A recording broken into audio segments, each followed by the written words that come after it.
Welcome, deep divers, to a fascinating world bubbling just beneath the perfectly manicured lawns of suburbia. Today, we're not just unraveling a compelling narrative, we're also embarking on a linguistic treasure hunt, discovering how the very language used, every idiom, every turn of phrase cracks open surprising insights into human nature, cultural norms, and the secret lives of others. This is a deep dive into more than just a story. It's a masterclass in how language truly brings a world to life. That's right. Our material for today comes from an incredibly vivid narrative script, S104.txt. It offers a unique and rather unfiltered window into the lives of several women residing on the infamous Wisteria lane. Right. Our mission isn't simply to trace the intricate plot lines or dissect the complex motivations that drive these characters. It's also to shine a spotlight on the powerful, often unexpected ways English vocabulary and idiomatic expressions are employed to craft this rich tapestry. And what we're aiming for here isn't just an academic exercise. This deep dive is about gaining truly practical insights into the nuances of the English language itself, its cultural contexts, its subtle implications, and how you can spot these gems in your own reading or listening. Exactly. It's truly fascinating how much a well-placed word or phrase can tell you. And speaking of telling, right from the opening moments, our narrator, Mary Alice Young, introduces a pervasive theme that sets the stage for everything that follows. She says, yes, labels are important to the living. They dictate how people see themselves. It's such a foundational concept, isn't it? It really underpins the entire narrative. The way characters perceive themselves or how society perceives them through these labels profoundly shapes their actions and reactions. Think about how a label, whether self-imposed or externally applied, can become a lens through which someone views their entire existence. It's a powerful idea that we'll see echoing throughout the stories we explore today. Yeah. It certainly is. So let's unpack this idea of labels and shifting identities with our first character, Lynette Scavo. We're going to follow her journey from a high-powered corporate world into what becomes, for her, a world of domestic pandemonium. Lynette's transformation is, in many ways, the ultimate identity shift. The script really paints a clear picture of her past, introducing her as not just a career woman, but a hugely successful one. Yeah. The language used to describe her pre-motherhood life is incredibly evocative, almost painting her as a corporate warrior. Oh, it really does. When the narrator describes her as being known for power lunches, what does that phrase specifically tell us about her and the era she thrived in? It screams a certain kind of ambition, doesn't it? It absolutely does. The term power lunch is a fantastic snapshot of a specific time in corporate culture, particularly the 1980s and 90s, maybe. Right. It wasn't just about grabbing a meal. It implied a high-stakes business meeting, often in an exclusive restaurant, where deals were hammered out, relationships were solidified, and dominance was subtly asserted. The power isn't just in the individuals, but in the negotiation and decision-making occurring. It conveys a sense of being perpetually on, even during a meal, always strategizing, always networking. Right, always working the angles. Exactly. For someone like Lynette, it tells us she was deeply ingrained in that competitive environment where every interaction served a strategic purpose. That makes perfect sense. And then we hear about her eye-catching presentations. What did that add to our understanding of her professional prowess? Well, eye-catching presentations speaks volumes about Lynette's skill set beyond just raw intelligence. It tells us she was not only articulate and well-versed in her subject matter, but she was also a masterful communicator and, crucially, a highly effective controller of information and perception.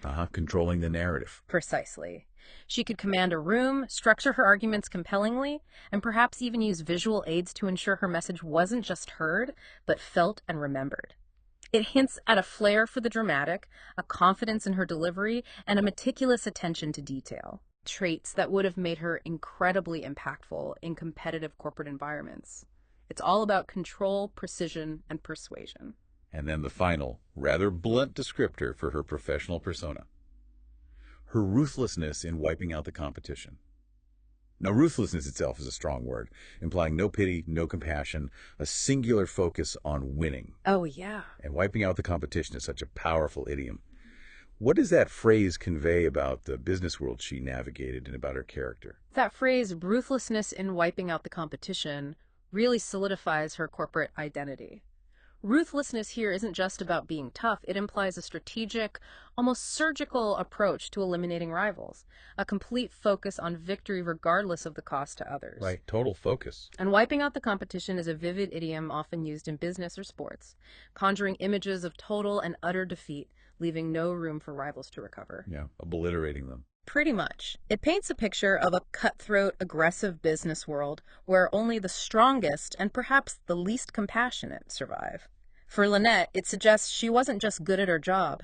She was utterly dominant and unafraid to be the aggressor. And this is where the irony really starts to emerge. Society often applauds and rewards such traits in the business world, viewing them as signs of strength and ambition. Yet, as we'll see, these very traits can be demonized or become utterly impractical in personal life, especially for mothers. That's a great point. This creates a profound internal conflict for Lynette, as her ingrained behaviors from one domain suddenly become liabilities in another. That contrast is truly stark. The narrative then states that Lynette gave up this dynamic, high-stakes career to embrace a new label, the incredibly satisfying role of full-time mother. But the immediate, almost painful irony is that this new label frequently fell short of what was advertised. This phrase, fell short of what was advertised, is a clever way to highlight the significant cultural expectation versus the often messy, chaotic, and unglamorous reality of full-time parenting. Exactly. It's like a product that promises one thing on the box, but delivers something entirely different once you get it home. It's the ultimate bait and switch for her, isn't it? She was sold on satisfaction, a concept that aligns with her past success, but what she got was the reality of managing young children. Total chaos. And nothing encapsulates that immediate, uncontrollable chaos quite like the Tiffany Axelrod Blue incident, which happens within 5 minutes of her leaving the art supply cupboard open. Oh, that detail.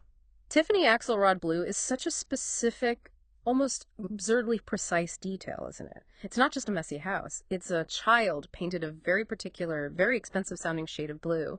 It highlights the immediate and often overwhelming nature of young children's ability to create havoc. And the teacher's deadpan observation, "Your boys work quickly," is a masterclass in polite understatement. Oh, definitely. It's a subtle, almost passive-aggressive way of saying, your children are an immediate, significant source of trouble and require intense supervision. Yeah, good luck with that.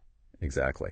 It's the kind of phrase that communicates profound exhaustion and exasperation without being overtly rude, and it perfectly conveys the teacher's resigned tone. Absolutely. And then we move into the school confrontations, which are just laden with cultural commentary and significant parental dilemmas. The teacher suggests attention deficit disorder, and Lynette's response is immediate, visceral, and emotionally charged. "I won't drug my boys just to make your job easier." Wow. Yeah. This taps directly into a widespread, ongoing cultural debate around ADHD diagnosis and medication for children. On one side, you have the legitimate concerns about over-medicating children, the potential side effects, and the fear of stifling their unique personalities or creativity. And on the other, you have the very real challenges that parents and educators face in managing high-energy or disruptive children in a classroom setting, and the desire to provide children with tools to succeed academically and socially. Right. Lynette's emotional weight as a parent is palpable here.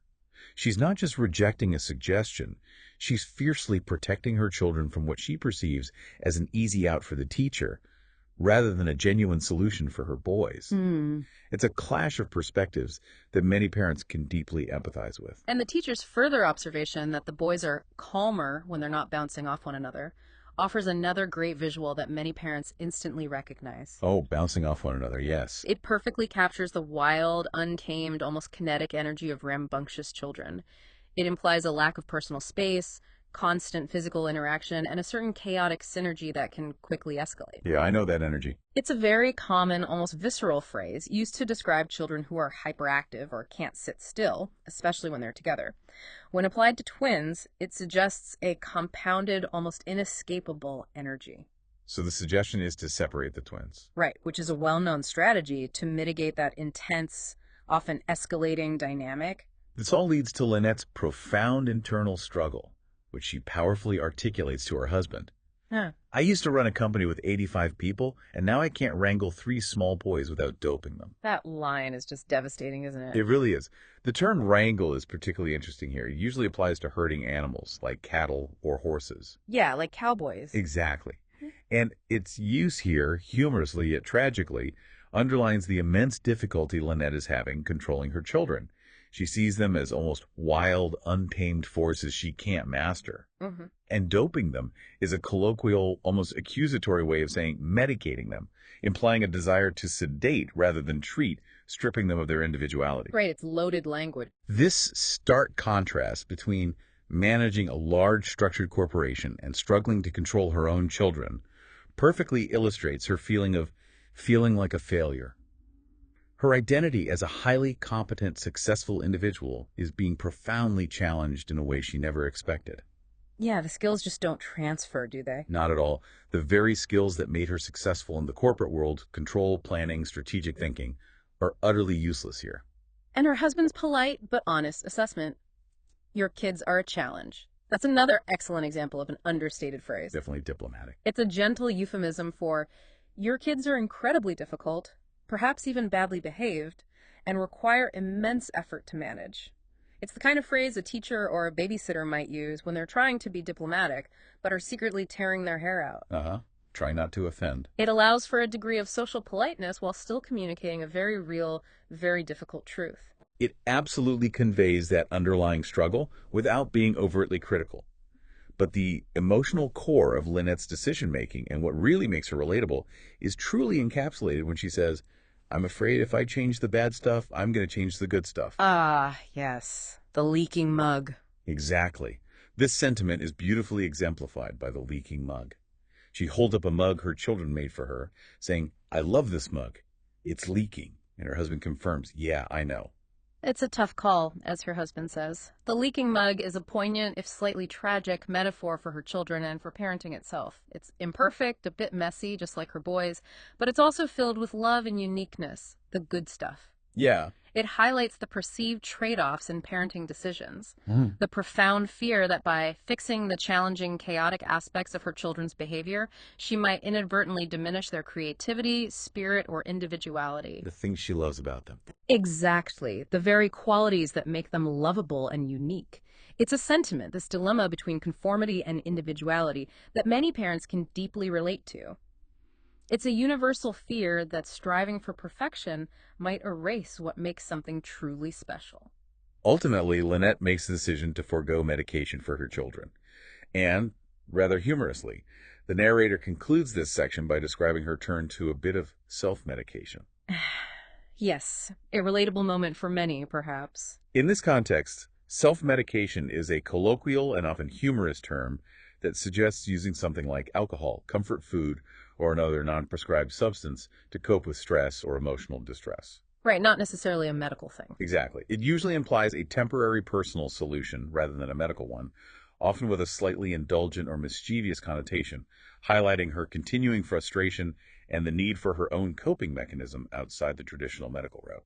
It's a very relatable, if slightly unhealthy, way to deal with overwhelming stress. Okay, so from the chaos of motherhood, we swing to the high stakes of romance and rivalry, plunging into the dramatic world of Susan Mayer versus Edie Britt. Here, the language of flirtation and fierce competition truly takes center stage. Yes. Susan's burgeoning romantic interest in Mike Delfino leads her to adopt a new strategy, playing hard to get. Ah, the classic. It is. This is a classic idiom, particularly in dating and courtship, that carries a lot of cultural weight. It means feigning disinterest or unavailability to increase one's perceived value or desirability, making the other person work harder to pursue them. Right, the thrill of the chase kind of thing. Exactly. The underlying social implication, often reinforced in media, is that what is difficult to obtain is more desirable. It's a game of psychological manipulation, designed to make the other person pursue you more aggressively. But the brilliance and the humor lies in her immediate self-awareness and impulsiveness. She immediately questions, how long can keep that up? Yeah. Maybe until noon. Yeah, that sounds like Susan. It perfectly punctures the often unrealistic and unsustainable nature of such dating strategies, especially for someone as transparent and eager as Susan. It shows that while she intellectually understands the rules of the game, her own eagerness and genuine feelings often undermine her ability to play it effectively. She's not exactly subtle, is she? Not at all. She's not a master strategist. She's an impulsive romantic. Her follow-up junk mail strategy is a perfectly illustrative example of this. It's a creative, if slightly manipulative, way to initiate contact without directly breaking her hard-to-get facade. Right, a chance encounter. It's a very common tactic of manufactured serendipity, creating a situation that looks accidental but is entirely planned, all to achieve contact without losing face. It perfectly captures Susan's blend of cleverness and desperation. And then enter Edie Britt, the immediate formidable rival, whose actions instantly escalate the competition. We hear the casual yet loaded observations. She washed her car yesterday, followed by the warning. She's bringing out the big guns. You better get over there. She's wearing cotton. Okay, bringing out the big guns. Great idiom. Yeah, what does that mean here exactly? Well, it's an excellent idiom for escalating competition, meaning to deploy one's most powerful or effective resources or tactics. It implies that a serious offensive is being launched. Okay, so Edie's not messing around. Yeah, not at all. Yeah. And wearing cotton is particularly subtle but incredibly loaded in this context. It implies a casual, almost effortless sexiness compared to perhaps more dressed up formal attire. Ah, interesting. So it's not about being fancy. No, exactly. It's not a fancy dress. It's a simple, form-fitting cotton outfit that highlights her figure in a relaxed way. In a competitive romantic context, it's a way of saying, I'm so naturally alluring, I don't need to try hard to catch his eye. Wow. Subtle warfare. It's a subtle jab at Susan, suggesting Susan might be trying too hard while Edie just is. It speaks to a very specific, confident, and frankly manipulative kind of appeal. Edie's reactions are predictably strong, full of hyperbole and raw, visceral jealousy. She declares, I hate Susan Mayer. Every time I see those big doe eyes of hers, I swear to God I just want to go out and shoot a deer. Whoa. Okay. That's intense. It really is. The phrase big doe eyes is usually a compliment, implying innocence or wide-eyed beauty. But Edie twists it into something she utterly despises, transforming a perceived virtue into a source of her venom. Yeah, she weaponizes it. Her desire to shoot a deer is an extreme, darkly humorous expression of her intense animosity, revealing a deep, almost primal jealousy that is completely disproportionate to the situation. It's a wonderfully over-the-top way to express loathing. And the direct accusation, she's been lusting after him ever since he moved in, uses a very intense verb. Lusting after. Yeah, what's the weight of that word? It implies a strong, often overwhelming sexual desire or craving for someone. It's far more intense than simply liking or being attracted to. Right, it's not just a crush. No. It conveys a sense of intense, almost uncontrolled longing, and can carry a connotation of impropriety or being overly aggressive in one's pursuit. For Edie to use it, it immediately labels Susan's intentions in the most negative, sensational way possible. Then Mrs. Huber, the neighborhood busybody and truth-teller, delivers some truly cutting remarks about Susan's approach. She bluntly tells Susan, you've been so desperate to land him, completely stripping away any pretense of casual interest. Ouch! No subtlety there. None. Desperate to land him paints Susan as overly eager and pursuing Mike aggressively, almost like a hunter trying to catch prey, highlighting her lack of composure. Yeah, not a flattering image. And then comes the shocking accusation that reveals the depth of their rivalry and Mrs. Huber's malicious enjoyment. You burned your rival's house down. Which, I mean, technically... Well, yeah, it was an accident, but Mrs. Huber uses it as the ultimate proof of Susan's desperation and destructiveness. Mrs. Huber also offers a fascinating piece of cultural commentary that is incredibly insightful about social expectations in dating. Being coy is a strategy best employed by virgins at their first dance. For women of our age, it's just annoying. Huh. That's quite a line. What does coy mean in this context? Here, coy refers to being shy or pretending to be shy in a playful or seductive way, often to be alluring or to gain attention. Okay. Mrs. Huber's statement highlights a cultural understanding that such calculated coyness might be seen as charming or endearing in youth, almost a necessary part of the dance, but it becomes tiresome, manipulative, or even pathetic as one matures. So, act your age, basically. Pretty much. It's a direct commentary on how age changes social expectations in dating, implying that authenticity and directness are more appropriate and indeed expected for women of our age who are past the initial stages of youthful flirtation. It suggests that pretense, after a certain point, loses its charm. That's such a sharp observation, and it completely undercuts Susan's attempts. Then we get to the movie ticket showdown, a classic scene of social maneuvering.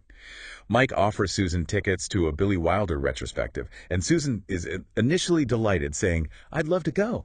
Sounds good. But then she tries to navigate the rivalry by awkwardly inviting Edie. You want me to come with you? Yeah.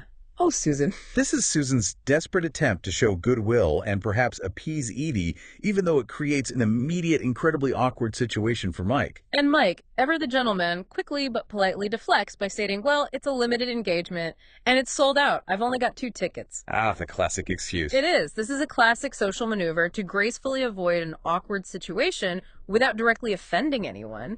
He's effectively saying, I can't invite you even if I wanted to because I simply don't have the means or the opportunity. Right, blame circumstances, not choice. It's a way to maintain politeness while firmly setting boundaries, using an external circumstance as an excuse rather than directly rejecting someone.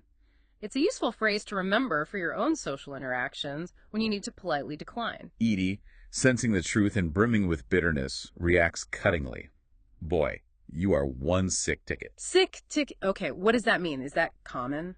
It's a bit dated now, maybe, but in this context, it's a derogatory term, implying that someone is unpleasant, manipulative, twisted, or generally contemptible. Ah, okay. Like calling someone a piece of work. Exactly, or a real character, but with a distinctly negative and harsh connotation.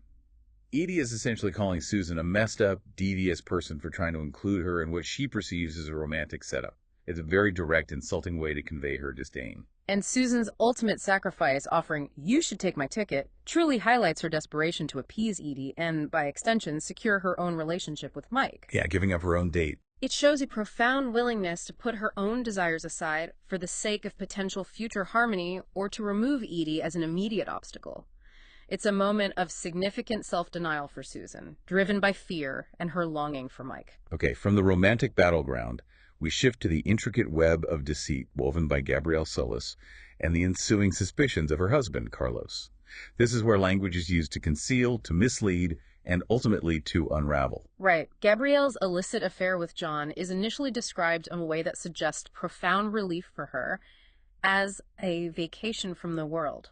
That's a great metaphor. Isn't it? It perfectly captures the sense of escapism and temporary freedom it provides her from the constraints and often stifling expectations of her marriage and affluent lifestyle. It implies a break from reality, a moment of pure, unburdened indulgence, far away from her daily responsibilities. But that vacation is immediately abruptly cut short because John had left behind a souvenir. The infamous sock. Yeah, exactly. Yeah. Now, souvenir is a fascinating euphemism here for the incredibly incriminating sock, and it carries such profound irony.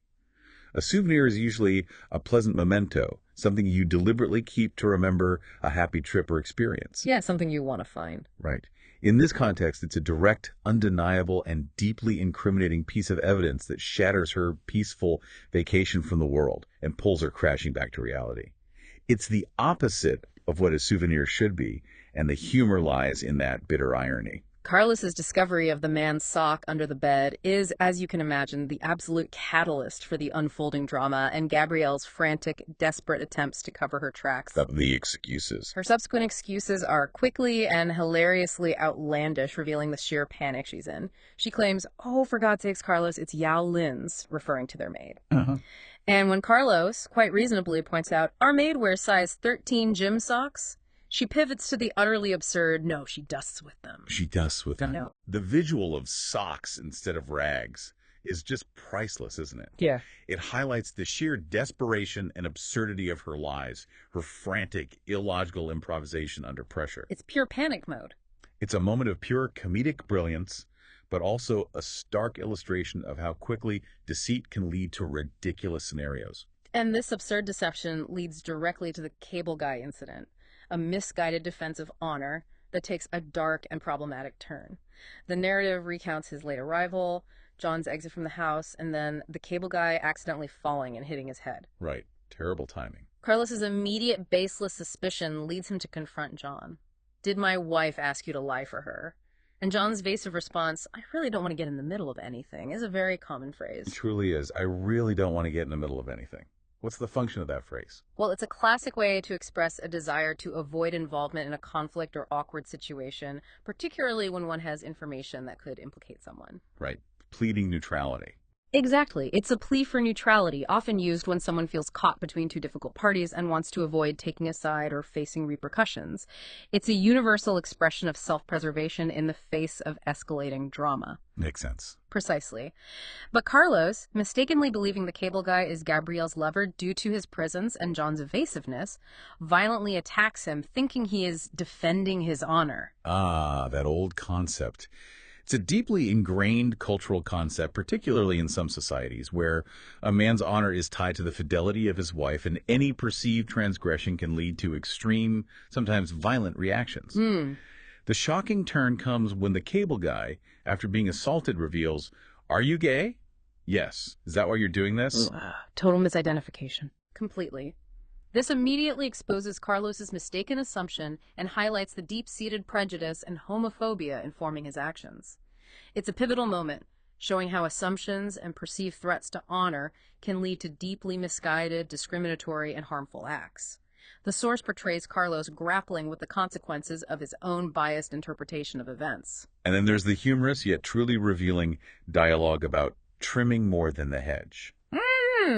If this is a clear double entendre, meaning a phrase that can be understood in two ways, one of which is usually suggestive or risque. Right. The hidden meaning. On the surface, John is Gabrielle's gardener, literally trimming hedges. But the phrase trimming more than the hedge implies a sexual relationship, alluding to his true, illicit work with Gabrielle. It's a clever, witty way to convey illicit activity through suggestive language, adding a layer of subtle humor and tension by allowing the audience to understand the underlying meaning while the characters maintain plausible deniability. The broader implications of Carlos's actions quickly become public.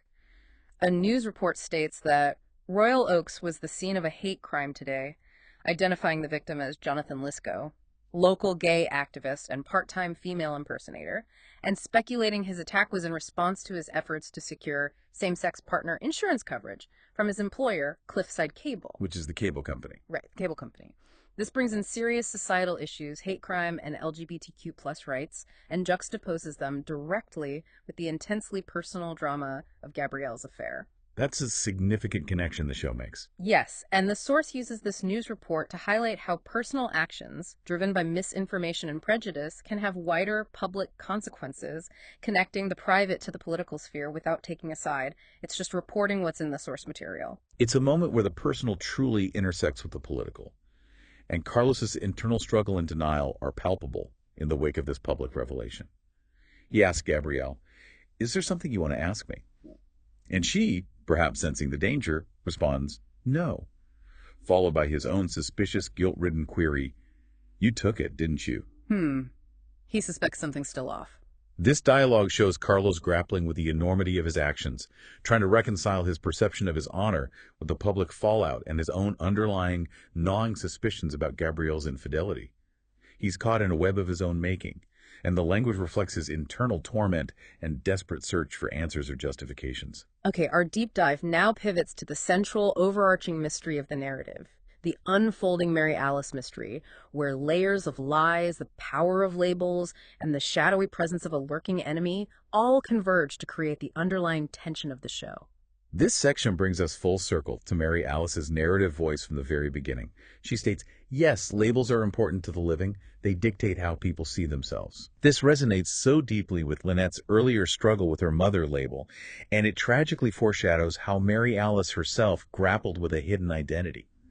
It highlights how these societal definitions, whether embraced or concealed, profoundly impact an individual's perception of self and their place in the world. And Bree's discovery of the mysterious cassette tape, stolen from Mary Alice's marriage counselor, who Mary Alice had spoken to in strictest confidence, immediately raises the stakes dramatically. In strictest confidence. That phrase really stands out. It does. It means under a pledge of absolute secrecy and trust, highlighting the profound betrayal inherent in the tape's discovery. This isn't just someone's private thoughts. It's privileged information that was supposed to be protected, now exposed. Right, a huge breach of trust. This phrase immediately tells us that the information on the tape is highly sensitive and potentially explosive. And the chilling content of that tape is truly shocking. It reveals Mary Alice's nightmares about the girl under the water screaming, "Angela!" And then comes the revelation that truly twists the knife and shatters everything the friends thought they knew. Actually, is my real name. Wow. Just Wow. This hidden identity fundamentally alters how we understand Mary Alice. It suggests a secret past, a life lived under a false pretense, and the profound impact of that hidden label, Angela, on her true existence. It reveals a life burdened by a secret, a fundamental dishonesty about who she truly was, leading to her ultimate despair. The friend's immediate reaction to this discovery is one of palpable concern and disorientation, perfectly reflected in Susan's exclamation, "What the hell do we do now?" and Bree's worried whisper that Paul, he's gonna freak. Freak out. Can you unpack that a bit? Sure. To freak out is an informal but powerful way to describe losing emotional control, becoming very upset, or reacting erratically to something shocking or stressful. It conveys a strong, often overwhelming emotional response that suggests a loss of composure. Okay, yeah, a very strong reaction. It's a very common phrase to describe a highly agitated state. Their collective decision to reveal what they know is clearly driven by extreme urgency and a sense of irreversible momentum. I think we should show Paul the note. It's now or never. It's now or never. That idiom really captures the urgency, doesn't it? It does. It conveys a moment of critical decision, emphasizing that immediate action is required because the opportunity is fleeting, or the consequences of delay are significant and potentially disastrous. This highlights the high stakes of their choice. They know they are about to unleash a truth that will forever alter their relationships and the fragile peace of Wisteria Lane. Paul, however, attempts to weave a cunningly deceptive narrative to deflect suspicion. He initially apologizes for his outburst yesterday, a seemingly conciliatory gesture designed to disarm them. Right, lowering their guard. Then he spins a fabricated story about Mary Alice, claiming she was not a well person, very troubled and schizophrenic. He asserts she would leave herself notes that became ugly, hateful messages. Using mental illness as a cover. Exactly. This taps into a common, though often misguided and stigmatizing cultural understanding of mental illness, where it can be used to explain away unusual behavior or, as in this case, to deflect suspicion. Paul uses these labels of mental illness, troubled, schizophrenic, to create a smokescreen, making Mary Alice's death seem like a tragic consequence of her own troubled mind, rather than something more sinister or external. He even employs emotional manipulation, pleading for their secrecy for Zach's sake, knowing their compassion for his son. Yeah, pulling the heartstrings. This is a common tactic designed to ensure the friends keep his fabricated story quiet, appealing to their sense of empathy. But the friends' shared skepticism is immediate and telling, cutting through his deception. I think he's lying. Huh, so do I. That shared glance, yeah, their intuition. This highlights their collective intuition, their shared sense that something isn't right, a common bond among them. This is where their critical thinking really kicks in, demonstrating a practical approach to problem solving that resonates beyond the narrative. Lynette states, "My father was a prosecutor, and he always said that the simplest explanation was usually right." Occam's razor. Exactly. It refers to Occam's razor, a logical principle stating that among competing hypotheses, the one with the fewest assumptions should be selected. It's a valuable piece of advice for navigating life's complexities. Often, the most straightforward answer is the correct one. So they apply that to the note. Right. Applying this principle, they re-examine the incriminating note. "I know what you did, it makes me sick, and I'm going to tell." And the conclusion is clear and chilling, directly refuting Paul's narrative. That's not something someone writes to themselves. Such a simple, logical deduction. This simple statement uses common sense and observational insight to dismantle Paul's elaborate lie. It confirms their suspicion that the note was from an enemy, someone outside the immediate family, someone who knew a dark secret, perhaps even a neighbor. Dun dun dun. This realization propels Paul into his own desperate pursuit of the truth, or rather, a convenient lie that will protect his secret. He hires a detective to find out who sent the note. Escalating things further. The section ends with the detective's final provocative questions, directly setting up the continuing mystery and casting suspicion far and wide. What type of person would send such a note? Was it an enemy? Of course. But what kind? An acquaintance? A stranger? Or how about a neighbor that lives a few feet away? Ooh, chilling. Directly implicating everyone. This directly implicates the very people the audience has come to know, leaving a strong sense of unease and a tantalizing hook for the ongoing mystery. The tension continues to build as we delve into Susan's entanglement with the formidable Mrs. Huber, a tale of cunning blackmail and escalating hostility. It all begins deceptively with a seemingly innocuous gift. A mincemeat pie. Mincemeat pie. Sounds harmless enough. Right, but Mrs. Huber's peculiar fascination with the phrase, "I'll make mincemeat out of you," is truly chilling, precisely because she explains its historical meaning to Susan. Oh, what's the history? She details its origin as chopped meat, signifying, "I'll chop you up into little bits." Then she contrasts it with its modern, sweet, fruit-based form. Okay, that's quite a contrast. The chilling irony is in her declaration, "People don't really say that anymore. I do." Whoa. Okay, that is creepy. This subtle statement clearly conveys her malicious intent, transforming what might otherwise be a quaint, forgotten idiom into a very active, very present, and deeply unsettling veiled threat. She's actively choosing to revive and use it in its most aggressive, archaic sense, signaling that she means business. Wow. It's a masterclass in how an archaic phrase can be weaponized. A blackmail is then overtly revealed, shedding all pretense. Mrs. Huber's confession, "I wish I'd been more supportive when Carl left you," is a disingenuous apology, a transparent setup for her trap. Right, fake sympathy. It's a feigned empathy designed to lower Susan's guard before she drops the bombshell. "I found it in the ruins of Edie's home," referring to Susan's incriminating measuring cup. The evidence. This is the tangible evidence, the smoking gun. She needs to exert her leverage. And her immediate demand is crystal clear and calculated. My water heater just burst and it's going to cost $600 for a new one. And I can't afford that. I'm just beside myself. Beside myself? How is she using that phrase? Well, beside myself is a vivid expression of distress, meaning to be overwhelmed with emotion, unable to control one's feelings, often due to anger, grief, or in this case, a calculated form of distress. So she's performing distress. Exactly. Here, it's used to manipulate Susan into believing she's truly distraught and in desperate need, framing her demand as a helpless plea rather than a cold, calculated extortion. It's a performance designed to elicit sympathy and compliance. Susan's panic is completely understandable. Her first rational thought is to go to the police, but the fear of the legal ramifications is immediate and paralyzing. Dad won't care if it was an accident. He'll just use this as an excuse to reopen custody. The custody threat. That's huge. It is. To reopen custody means to legally revisit and potentially change the existing court order regarding who has care and control of a child. This is a severe threat for Susan, as it could mean losing her daughter, Julie, a prospect that paralyzes her and forces her away from a legal solution. Yeah, that raises the stakes incredibly high. It transforms a property crime into a deeply personal, existential threat. This leads to a truly desperate and ethically murky plan.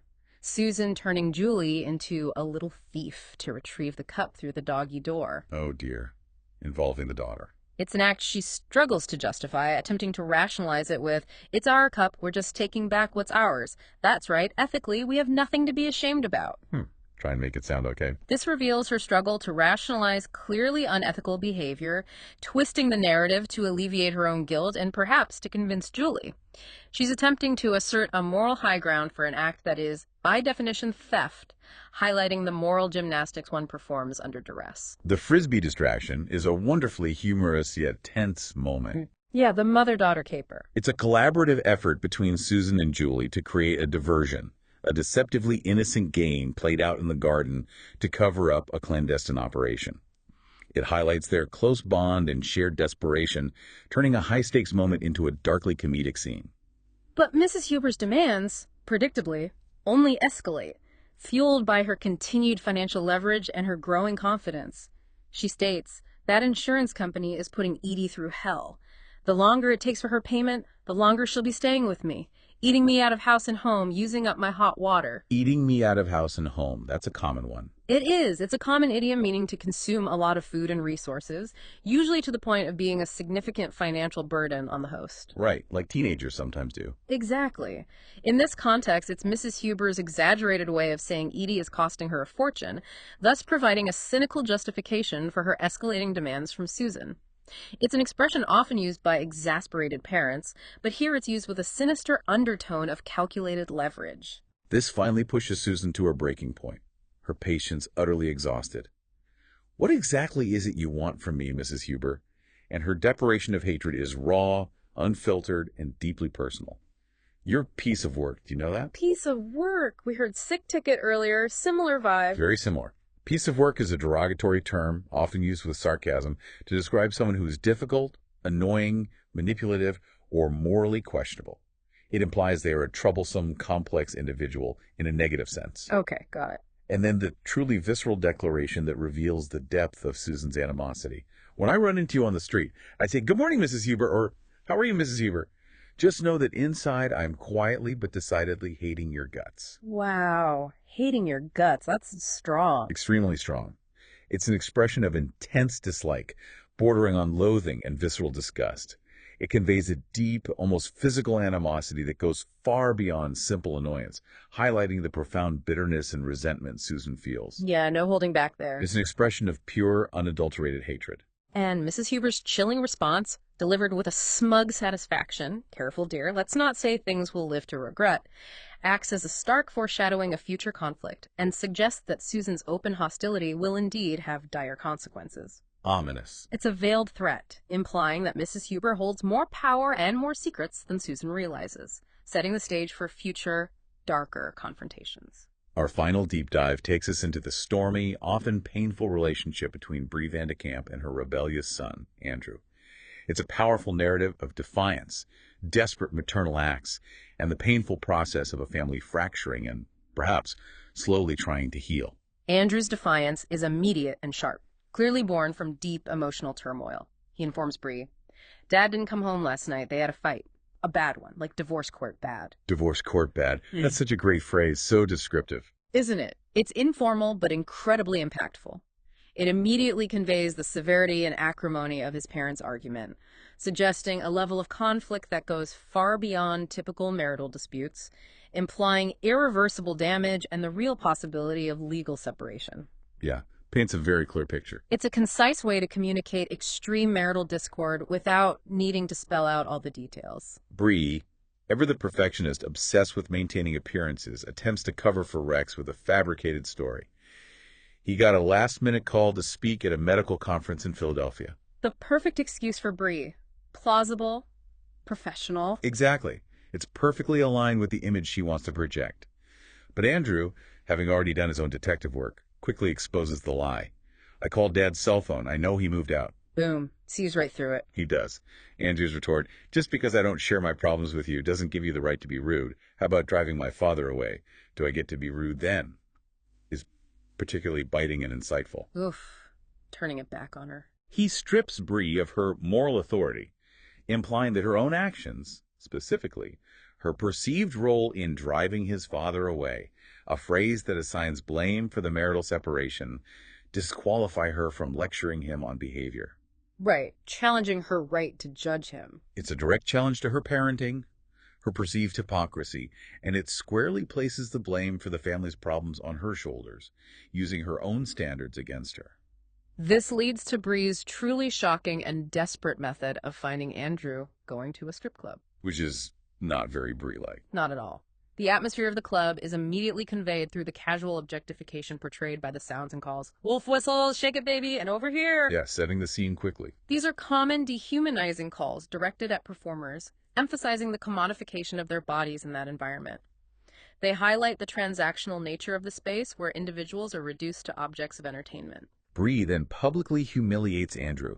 His immediate reaction, "You just humiliated me in front of my friends," sets the stage for Bree's calculated performance. Performance is the right word. She orders a Chardonnay, clearly out of place, and then launches into a moralistic lecture about the dancers.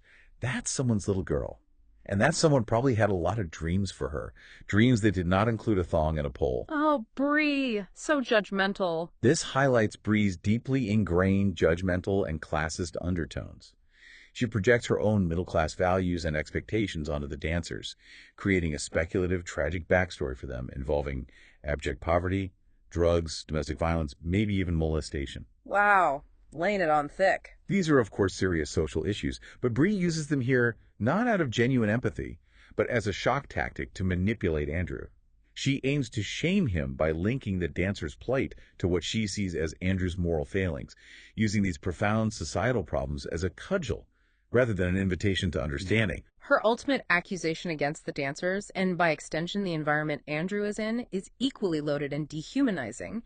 Now she treats herself the way men treat her, like an object, a piece of meat. Piece of meat. That's a harsh term. It's a deeply offensive and dehumanizing term, reducing a person to a mere physical object devoid of dignity, intellect, or individuality, often used in a sexual context.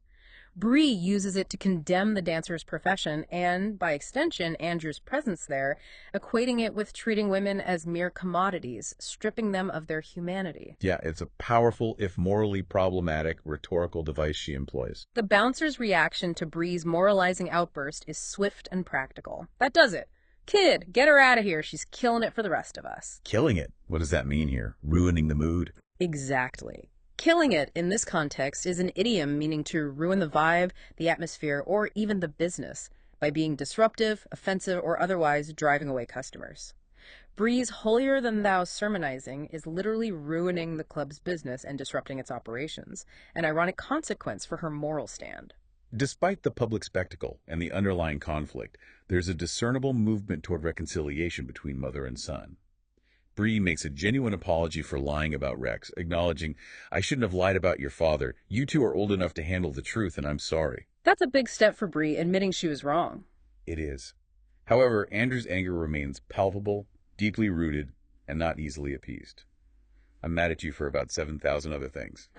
Love the hyperbole, classic teenager. It is clear hyperbole for extreme anger, indicating deep-seated resentment and a long list of grievances that won't be easily resolved with one apology. It's a comedic yet accurate depiction of teenage angst. Yet, Bree's unwavering stance on the strip club incident is surprising and highlights her unshakable conviction. "If you think I'll apologize for taking you out of a strip club, you're wrong. I consider it one of my finest moments." Wow, so she stands by it. Completely.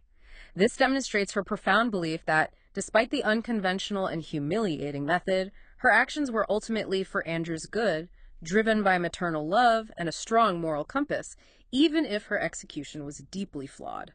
It shows she doesn't regret protecting him. The underlying fear driving much of their conflict, despite the anger and theatrics, is revealed in a moment of shared vulnerability. I don't want him to leave, neither do I. Yeah, that hits hard. This simple, poignant exchange exposes the emotional raw nerve beneath all the anger and conflict, highlighting their mutual desire to keep their family together, fractured as it may be. It speaks to the universal fear of abandonment within a family unit. And the section concludes with a final, tangible punishment from Bree, a clear consequence for Andrew's rebellion. "When can I have my door back?" 3 months. Taking his door. Classic parent move. This isn't just a punishment, it's a physical manifestation of boundaries, a symbolic restriction of his freedom, and a clear signal that the slow, arduous process of rebuilding trust and respect will take time and effort from both sides. It's a very practical yet impactful way to end their segment. Wow. What an incredible journey through the intricate world of Wisteria Lane. This deep dive into S104.txt has truly peeled back the layers of complex characters, their intricate secrets, and the powerful human emotions that drive them. It's become abundantly clear that this detailed narrative isn't just a captivating story, it's a masterclass in using everyday language to convey profound depth, escalating conflict, and subtle social commentary. Absolutely. What we've explored today truly emphasizes how paying close attention to specific vocabulary, idiomatic expressions, and even the subtle implications of dialogue can dramatically enrich one's understanding of a narrative and the culture it reflects. These aren't just words on a page or lines in a script. They are vital windows into character, motivation, and the unspoken rules of a society. Think about how much more we understood about Susan's dating strategy by unpacking the cultural baggage of playing hard to get, or the financial burden on Mrs. Huber through the evocative eating me out of house and home. Or the precise venomous nature of Edie's bitterness when she called Susan one sick ticket, or the chilling dual meaning of mincemeat that Mrs. Huber used to convey her threat. Exactly. Each of these phrases provides such a rich layer of meaning that you might completely miss if you're just skimming the surface. They tell you not just what is happening, but how the characters truly feel, why they act the way they do, and the underlying cultural assumptions at play.